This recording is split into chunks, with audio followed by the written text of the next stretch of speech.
Right now, as you watch this, the most expensive scientific instrument ever built is staring into a part of the universe that is supposed to be empty.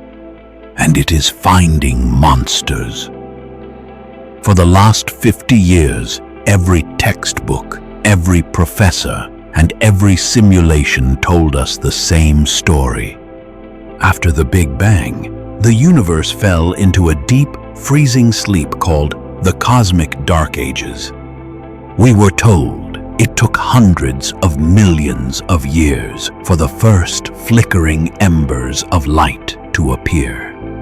We expected to find tiny, fragile, pathetic clumps of stars, but James Webb just looked back to the very beginning of time and found a metropolis. It found a galaxy so massive, so bright, and so mature that it shouldn't have been able to form if our current laws of physics are correct. It's like walking into a prehistoric cave and finding a flat-screen TV. This is JWST 140, and it is the discovery that has officially thrown cosmology into a state of productive panic. It isn't just a record breaker. It is a ghost from a time when the universe was supposed to be a graveyard of cold gas. Even more terrifying, this galaxy is already polluted with oxygen, an element that can only be forged in the hearts of stars that have already lived and died. If this is the first galaxy, how are there already dead stars inside it? Something is fundamentally broken in our timeline of the universe. Either the Big Bang happened differently than we thought, or there is a forbidden era of history we are only just beginning to uncover. Today, we are going deeper into the past than any human eye has ever traveled to look at what was there before the first stars, before the first light, and before the laws of physics as we know them even took hold. To understand why the scientific community is currently losing its mind, you have to understand the standard model of how you actually build a universe. Think of the early universe as a giant construction site. About 380,000 years after the Big Bang, the flash happened, the cosmic microwave background. But after that flash, the power went out. The universe was filled with a thick, suffocating fog of neutral hydrogen gas. For nearly 300 million years, there wasn't a single star in existence. No galaxies, no planets, no light. Just an endless, pitch-black ocean of gas. Gravity is a very slow construction worker. It takes a long time for gravity to pull tiny atoms of gas together into a ball tight enough to spark nuclear fusion.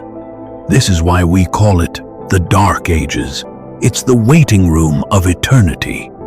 We sent the James Webb Space Telescope out to L2, 1,000,000 miles from Earth, specifically to find the cosmic dawn, the exact moment the first light bulb turned on.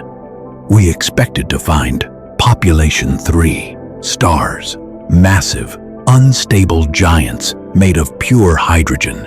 We thought we would see them as tiny, faint smudges. Instead, the whole cloud collapses into one giant point of infinite density. No star, no supernova, just a heavy seed black hole born directly from the void. These monsters would act like cosmic magnets, pulling in gas and dust with such violence that they forced galaxies to assemble hundreds of millions of years ahead of schedule. We aren't looking at a slow evolution. We are looking at a universe that was jump-started by giants. This brings us to the ultimate controversy. Is the Big Bang itself under threat? You've probably seen the headlines claiming that the universe is actually 26 billion years old instead of 13.8 billion. While most mainstream astronomers are cautious about this, the crisis in cosmology is real.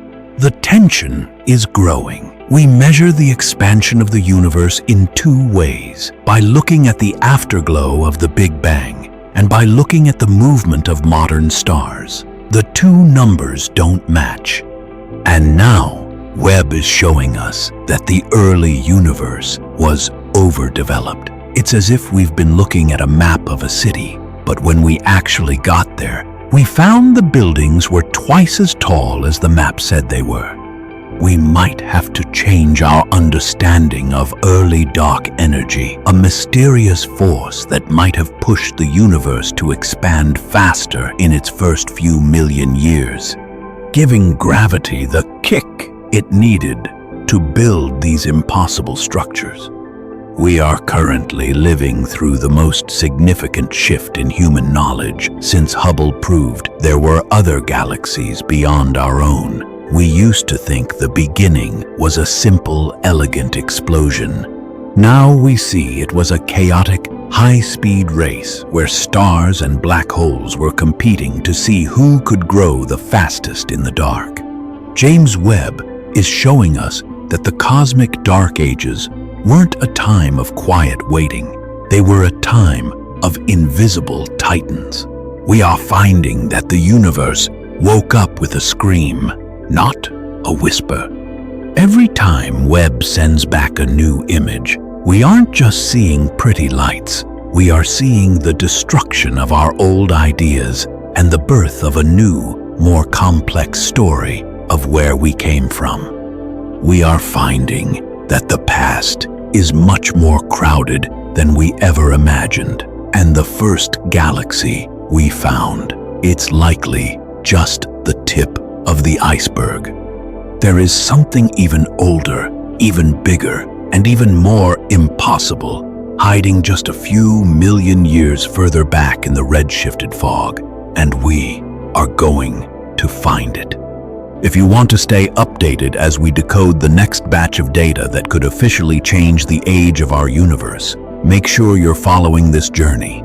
The dawn is just beginning. Would you like me to analyze the specific light curves of JWST 140 to show you exactly how we know it contains oxygen?